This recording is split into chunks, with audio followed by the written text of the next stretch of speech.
Bayarin na naman ba ng inyong bills? Napapagod ka bang pumila ng matagal para makapagbayad? Sa panahon ngayon, mas pinadali na ang pagbabayad salamat sa mga online wallet apps na ginawang posible ito. Di na natin kailangan pang pumila para magbayad. Sa video na ito, tuturuan ko kayo kung paano magbayad ng electric bills gamit ang Maya.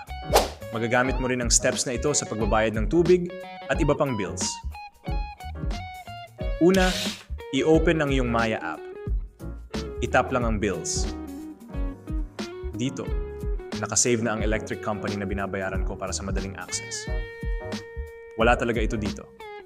Sinave ko lang to dati para mas madali sa tuwing magbabayad ako. Sa page na ito, i-select ang electric utility. Scroll down at hanapin ang electric company na babayaran. Tandaan, hindi lahat ng electric company ay andito dahil may iba pa na hindi gumagamit ng online payment system. Kapag nakita mo ang electric company na babayaran mo, i-tap lang ito.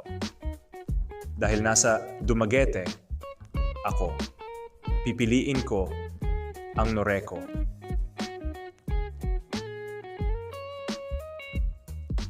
Ilagay ang mga kinakailangang detalye. Siguraduhin na tama ang ilalagay mong mga detalye, makikita mo ito sa bill mo.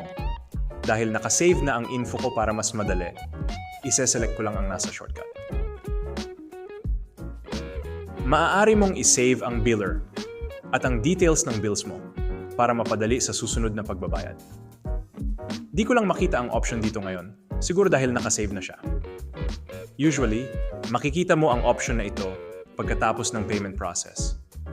Siguraduhin lang na sa tuwing magbabayad ka, i-edit ang mga detalye na nagbabago, gaya ng amount o transaction or reference number kung meron sa biller nyo.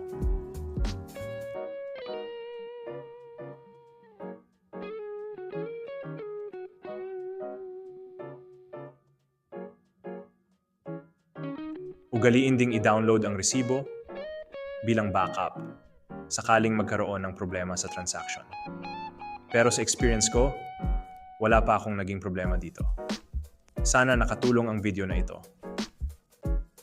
Paki-like ang video, i-comment ang inyong mga tanong, at mag-subscribe para sa iba pang tutorials na kagaya nito. Salamat sa panonood.